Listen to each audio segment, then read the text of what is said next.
출애굽기 9장 1절에서 12절, 출애굽기 9장 1절에서 12절 앞에 PPT에도 나오는데 우리 한 절씩 이렇게 교독하겠습니다.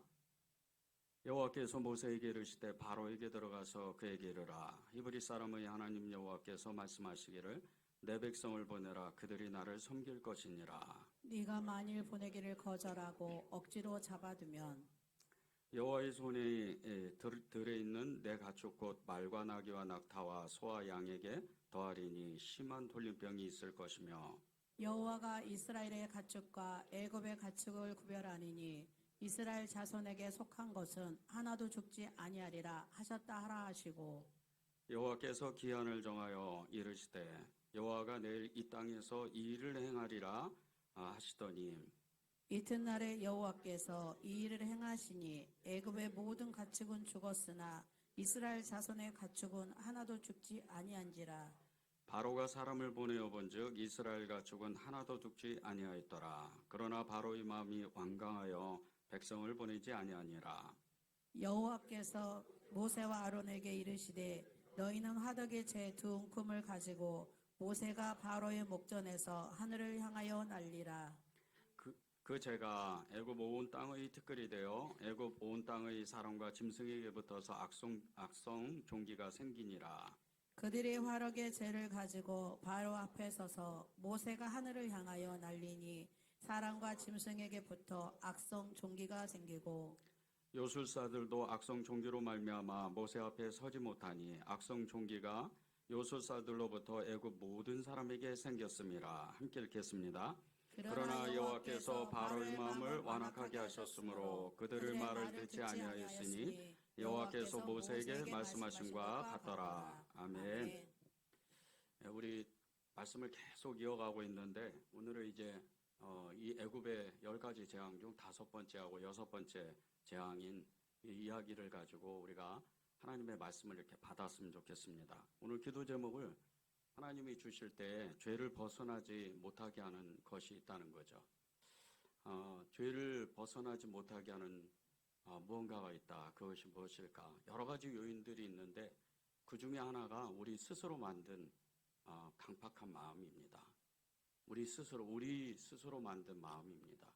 이 마음이 하나님 앞에 사람 앞에 그리고 우리 스스로 우리 자신 앞에서 그 죄에서 헤어나지도 못하고 우리가 이 땅에 살면서 행복하지도 않는 그런 삶을 만든다는 겁니다. 우리 스스로 만드는 이 강팍한 마음, 그리고 우리 스스로 만드는 이 이기적인 정말 이렇게 죄로 빠질 수밖에 없는 스스로 불행을 만드는 그런 마음들이 있다는 거죠. 하나님이 그 마음을 오늘 다 꺼내서 정말 하나님께 고백하고 우리가 사순절을 보내면서 예수님의 그 보혈, 그 예수님의 십자가 앞에서 모든 것을 청산하시기를 원하신다는 그런 마음을 이렇게 주셨습니다. 우리는 우리 스스로 우리 자신도 모르는 그 방을 하나 만듭니다. 우리 스스로도 모르게 우리 마음 안에 그 방을 하나 만드는데 이 방은 아직과 고집 그리고 강팍한 마음의 방입니다. 고집이 없는 사람 그리고 아집이 없는 사람 강팍한 그런 마음이 없는 사람인데도 불구하고 결정적인 어떤 순간에 그런 순간이 되면 하나님 앞에 그 말씀 앞에 그리고 그리스도의 그 성도들 앞에 정말 너무나 인색한 너무나 정말 적대적인 그런 행동을 보입니다. 평소에는 잘 모르다가 우리가 스스로 만든 이 아집과 고집 그리고 강팍한 마음 때문에 결정적인 어떤 순간에 그 믿음이 확 떨어지고 그리고 하나님 앞에도 그 말씀에 불순종하고 그리스도의 그 성도 형제들 앞에서도 너무나도 인색하게 행동하는 그런 모습들이 우리 안에 있다는 겁니다. 그런데 이 마음이 우리 스스로 만든 바로와 같은 마음이라는 거예요. 우리 스스로 만든 이 바로와 같은 마음. 이 마음은 오늘 애굽에 내려진 이 10가지 재앙 중에 5번째, 6번째 이 재앙 안에 이 바로의 마음 안에 이 재앙을 일으킨 바로의 마음 안에 있다는 겁니다. 이 5번째 재앙은 애굽 사람들이 기르던 이 가축들에게 임한 돌림병입니다.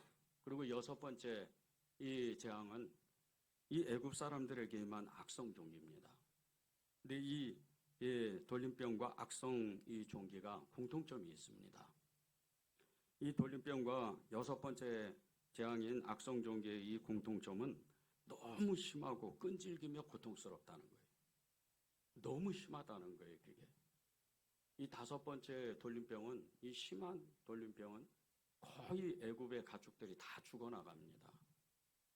거의 가축을 찾아볼 수 없을 정도로 소나 양 그리고 말과 낙타 이 모든 것들, 그러니까 애굽의 경제가 일시적으로 이렇게 마비가 돼버리는 거죠.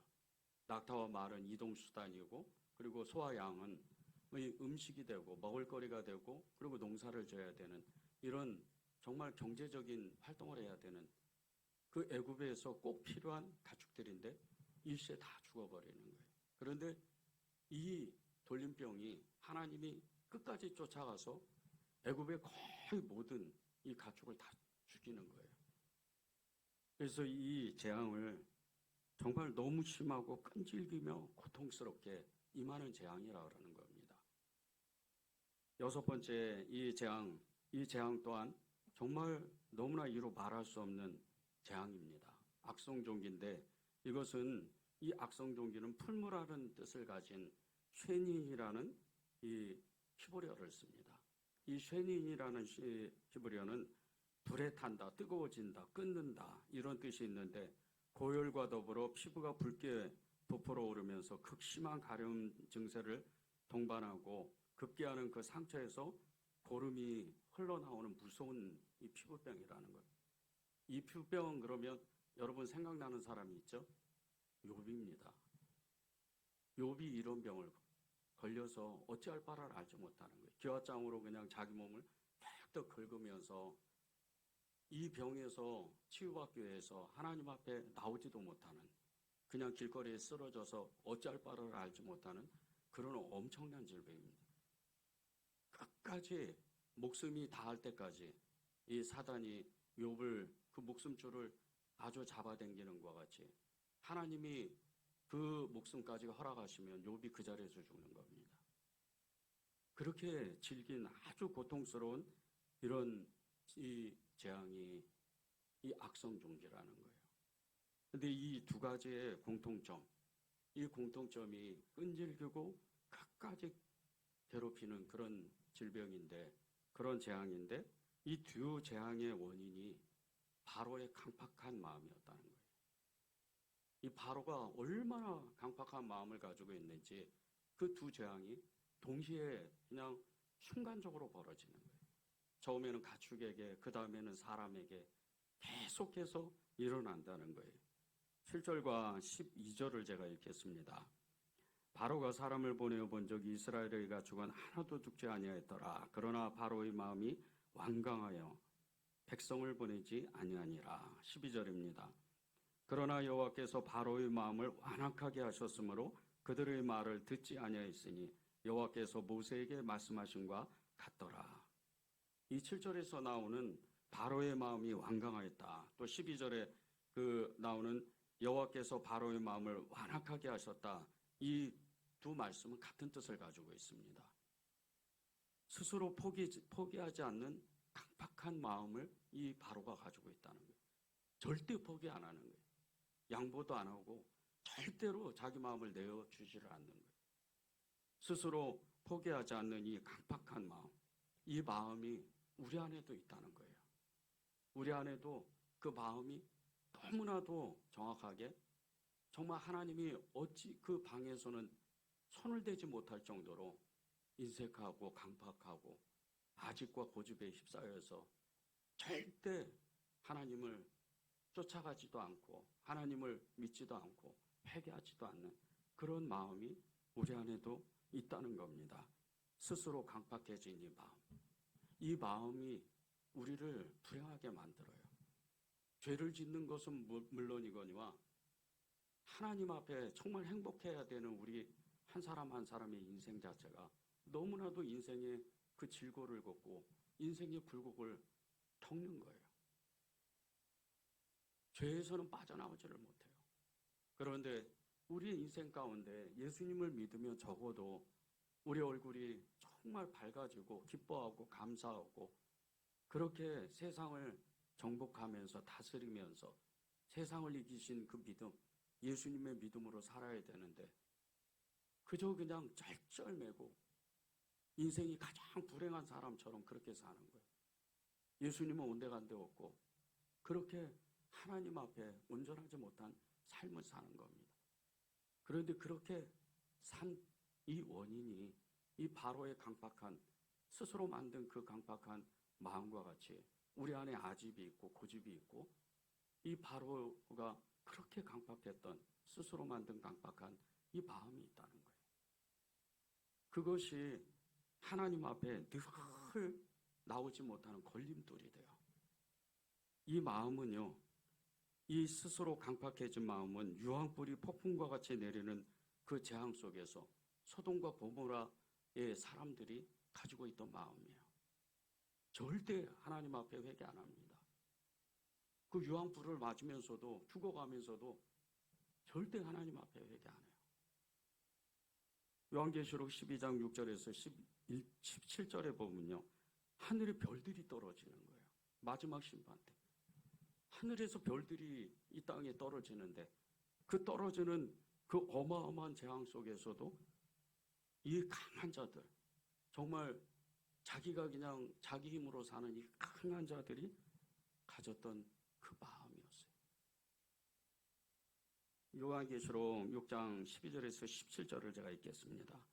내가 보니 여섯째 인을 떼실 때 큰 지진이 나며 해가 검은 돌로 짠 상복같이 검어지고 달은 온통 피같이 되며 하늘의 별들이 무화과 나무가 대풍에 흔들려 설익은 나무가 떨어지는 것 같이 땅에 떨어지며 하늘은 두루마리가 말리는 것 같이 떠나가고 각 산과 섬이 제자리에서 옮겨지며 땅의 임금들과 왕족들과 장군들과 부자들과 강한 자들과 모든 종과 자유인이 굴과 산들의 바위 틈에 숨어 산들과 바위에게 말하되 우리 위에 떨어져 보좌에 앉으신 이의 얼굴에서와 그 어린 양의 진노에서 우리를 가리라.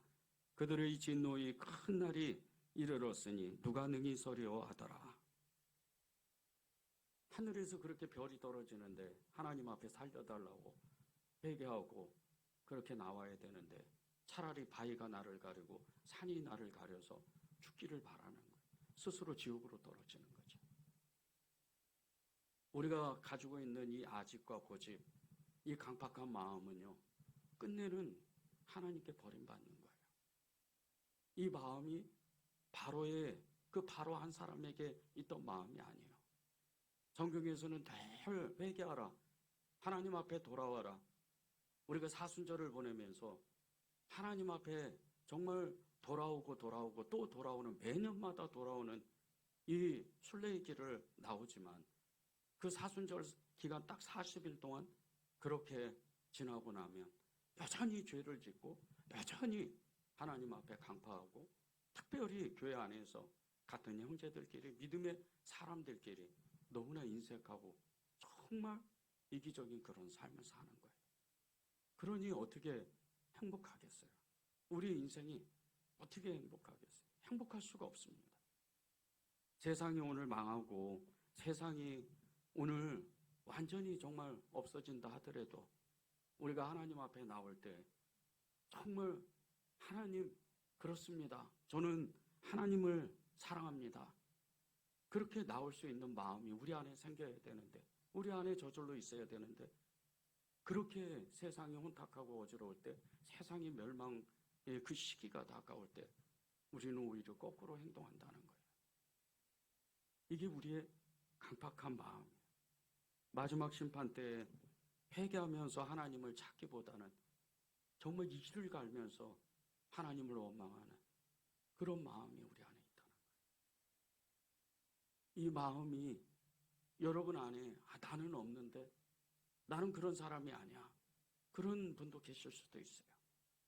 그런데 말입니다, 우리의 마음 가운데 정말 그 마음이 없다면, 그 강팍한 아집의 그 고집에 휩싸인 마음이 없다면요, 우리는 누구도 미워할 수가 없어요. 어떤 사람이고 적이 없는 거예요. 여러분 안에 어떤 한 사람이 생각이 날 거예요. 나는 이 사람하고는 다른 누구하고는 친해도 이 사람하고는 절대 사귈 수도 없고 만날 수도 없고 말할 수도 없다. 그러면 여러분 안에 그 아집이 가득한 거예요. 여러분 안에 고집이 가득한 거예요. 그 강팍한 마음이 가득한 겁니다. 이 바로의 마음과 같이 스스로 강팍해진 이 마음이 여러분 안에 있는 거예요. 그 마음을 없애야 돼요. 이 마음 강팍한, 이 스스로 강팍해진 이 마음이 얼마나 무서운 줄 아십니까? 2절을 보십시오. 내가 만일 보내기를 거절하고 억지로 잡아두면, 내가 만일 보내기를 거절하고 억지로 잡아두면, 이 거절하고라는 이 단어는요, 이 바로가 이미 여러 번 초자연적인 그 하나님의 기적을 경험했어요. 정말 엄청난 자기의 이 이성적인 이 지식으로는 도저히 이해할 수 없는 그런 초자연적인 현상들을 이미 다 경험했어요. 그런 하나님의 권능과 능력을 보고도 스스로 자신의 마음을 완강하게 갖는 거예요. 그리고 하나님을 외면해 버리는 거예요. 하나님이 보낸 이 모세와 아론을 거절해 버리는 거예요. 억지로 잡아두면 이 마음은요 더해요. 계속하여 아직 반복적으로 이런 뜻이 있어요. 근데 이 뜻이요 계속해서 거절하는 완강한 마음이에요.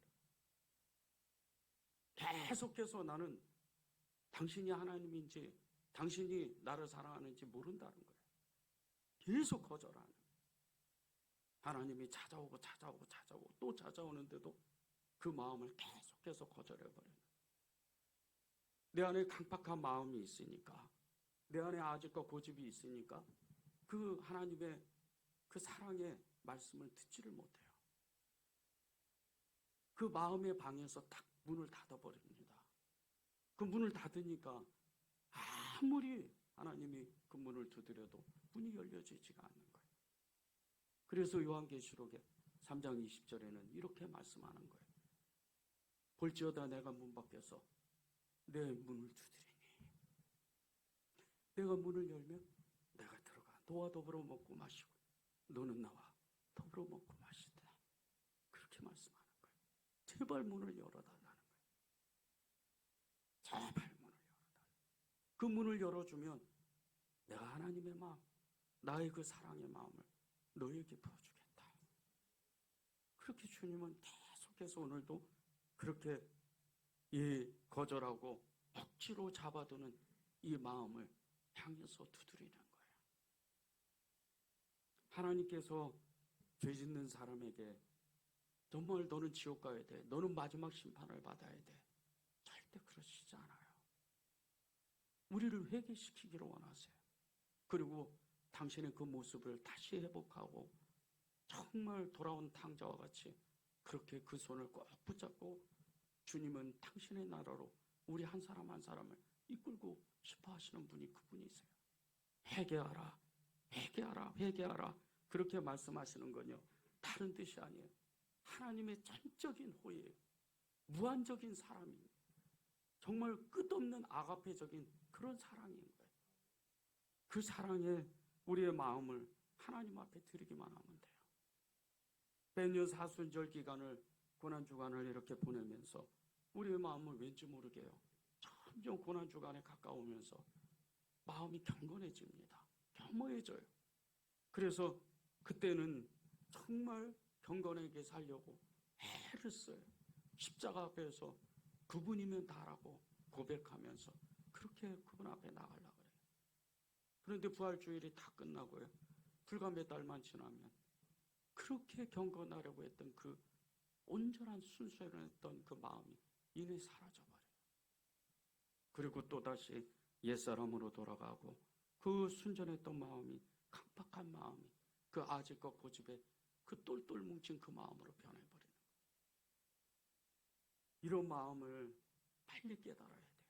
그리고 그 마음이 정말 하나님이 없애주시도록 주님 앞에 가까이 나가고 또 가까이 나가고 그분께 매달리는 거예요.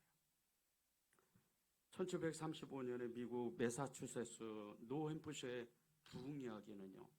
이루 말할 수 없는 엄청난 부흥이 단시간 내에 일어났어요.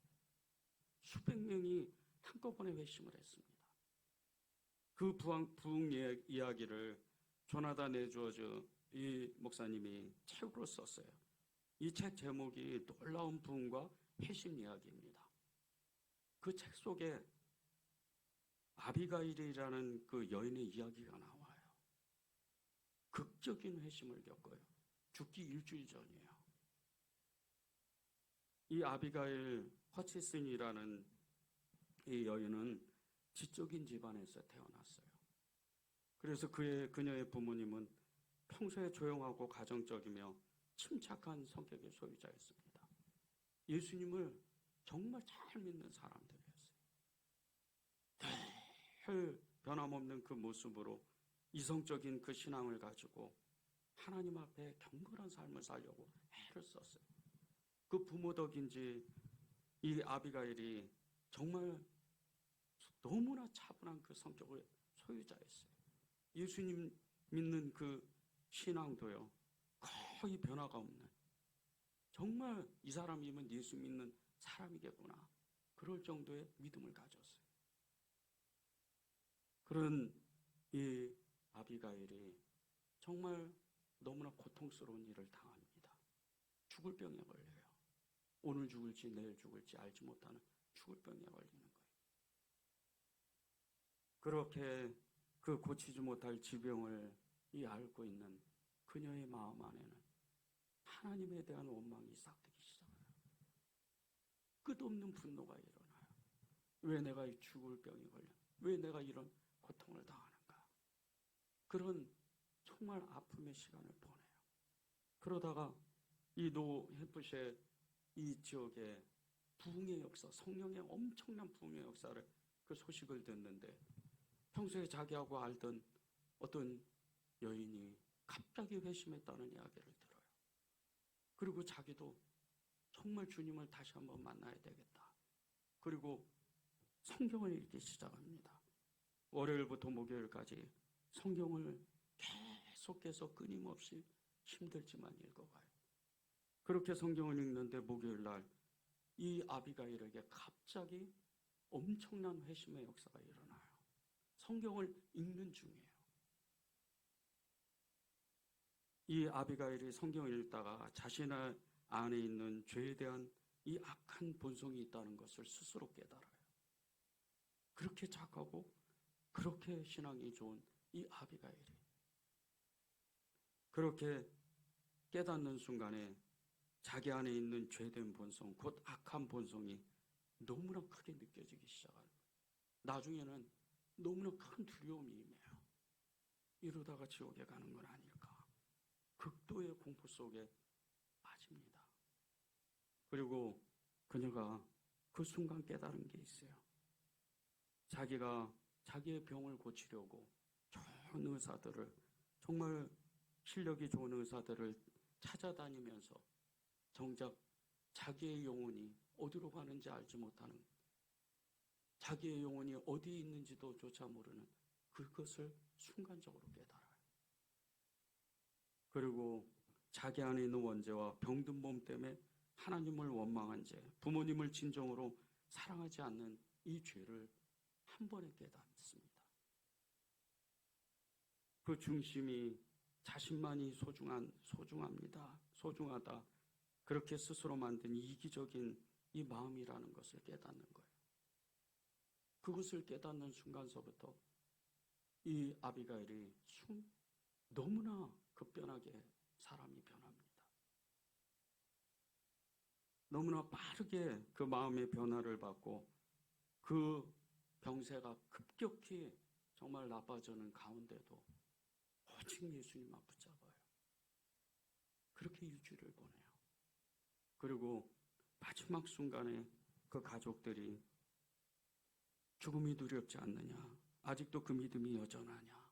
이 질문을 받고 네, 저는 죽음이 전혀 두렵지 않습니다. 그렇게 고백을 하고 조용히 숨을 거둬요. 이게 진정한 회심이에요.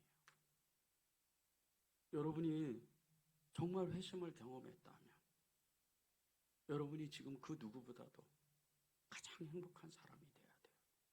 이 아비가일처럼 죽음을 앞둬도 그 죽음을 두려워하지 않는 그 믿음이 생기는 거예요. 그것이 진정한 회심입니다. 이 아비가일이 진정한 회심을 느꼈던 것은, 그 회심을 경험했던 것은 자신 안에 있는 강팍한 마음, 스스로 만든 이 이기적인 이 마음을 깨달은 거예요. 그것을 하나님께 고백한 거예요. 정말 우리에게는 지겹도록, 정말 너무나도 지겹고 지겹도록 이 죄의 사슬이 끊어지지가 않아요. 어쩌면 우리의 마지막 순간까지 이 죄의 사슬은 끝까지 우리를 괴롭힐 것 같아요. 그런데 성경에서 말씀하는, 그리고 기독교 2000년 역사의 수많은 증인들을, 그 이야기를 간증을 들어보면 죄를 끊어내는 사람들이 있어요. 왜 그 사람들은 그 죄에서 완전히 해방되고 진정한 행복을 찾는데 왜 우리는 왜 그것을 이루지 못할까? 이 고민을 여러분들이 심각하게 해야 돼요. 언제까지 사순절이 다가오면 그때만 경건하고 그때만 죄를 끊고 또다시 몇 달이 지나면 또 죄에 빠져서 어찌할 바를 알지 못하는, 그렇게 그저 그런 믿음으로 그렇게 살 수는 없어요. 하나님은요, 우리의 어떠함을 보시는 게 아니에요. 여러분이 어디에 살든 무엇을 살든 성공하든, 그리고 여러분이 지식이 있든 없든 아무 상관없어요. 하나님은 외모를 보시는 게 아니에요. 하나님은 우리 마음을 보세요. 우리의 마음에 그분을 어떻게 붙잡는지, 우리의 마음 가운데 예수님이 어떤 분으로 계시는지 그것만 보시는 거예요. 여러분이 진짜로 행복하려면, 여러분이 진정으로 그리스도인이 되려면요, 진정한 회심을 경험해야 돼요. 여러분 속에 있는 그 아집, 고집, 그리고 스스로 만든 그 강팍한 마음, 이 마음은요, 여러분도 일으키지만 여러분을 괴롭히는, 정말 여러분을 충동하는 그 사단이 여러분의 마음을 격동시키는 거예요. 거기에 빠지면 안 됩니다. 마귀는 끝까지 우리를 죄로부터, 그 죄의 사슬로부터 벗어나지 못하게 만들어요. 끝까지 우리의 마음을 충동시키고, 우리의 그 마음의 방에 스스로 우리를 묶어버려요. 저는 그 진정한 그리스도인은 정말 마음의 병을 앓고 있으면 안 된다고 여기는 사람이에요. 왜 마음이 아프고, 왜 우울증에 걸리고, 왜 공황장애에 걸리고, 왜 세상 사람들과 비교 그렇게 절절매면서 삽니까? 결국은 내 안에서 예수님이 일하시지 못하니까, 그분이 100% 나를 완전히 다스리지 못하니까 계속해서 내 스스로 내 방에 가둬져서, 그 방에 갇혀서 절절매는 거예요.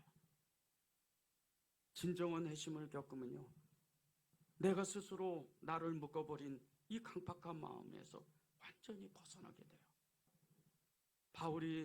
바울에게 무서운 심판이, 그 심판을 하시는 하나님의 마음은요, 사실은 그 바로조차도 회개시키려고 하는 하나님의 마음이 있었어요.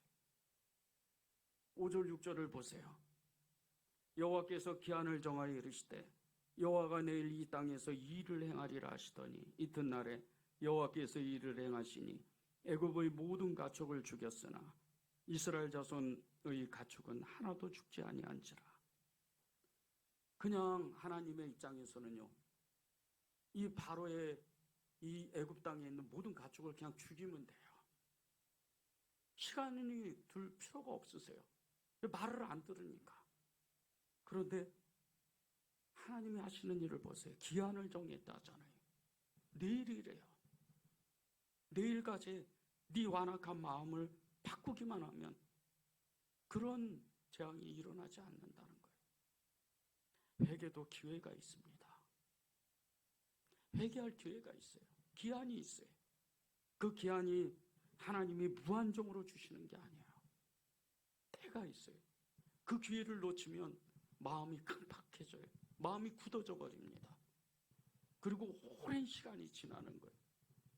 그리고 나서 하나님 앞에 돌아오려고 그러는데 누가복음 15장에 말씀하는 이 돌아온 탕자와 같이 인생이 다 망가지고 나서 그러고 돌아오는 거예요.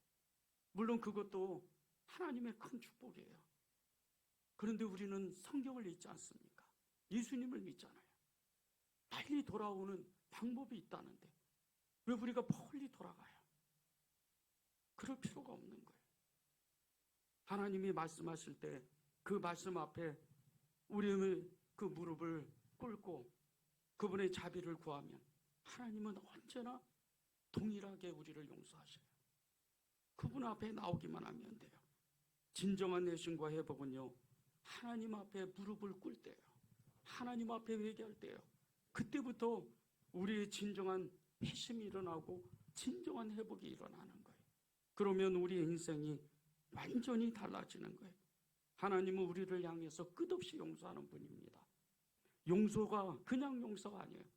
당신의 아들 예수 그리스도를 죽이기까지 우리를 사랑하시는 거예요. 그러니까 그 십자가가 우리에게 능력이 되고 우리에게 은혜가 되는 거예요. 그 십자가를 보십시오. 그 십자가 사건은요, 골고다 언덕에 단순히 예수님이 우리의 죄를 위해서 죽으시는 게 아니에요. 그 언덕에 우리가 올라가 보면요, 그 언덕에서 주님의 그 눈을 마주하면 우리에게 얼마나 하나님의 사랑을 받은지를 금방 알아요. 사순절만 그런 게 아니에요. 그분 앞에 가보십시오. 그분 앞에 올라가 보세요. 그분의 발 앞에 서보세요. 그러면 그분이 우리를 얼마나 사랑하시는지 금방 알아요. 왜 회개가 안 됩니까? 왜 회심이 안 돼요? 왜 변화가 안 돼요? 그분을 만나지 못하니까. 그분을 만나지 못하니까 인색하고 완악하고 아직과 고집에 그렇게 쩔쩔매는 거예요.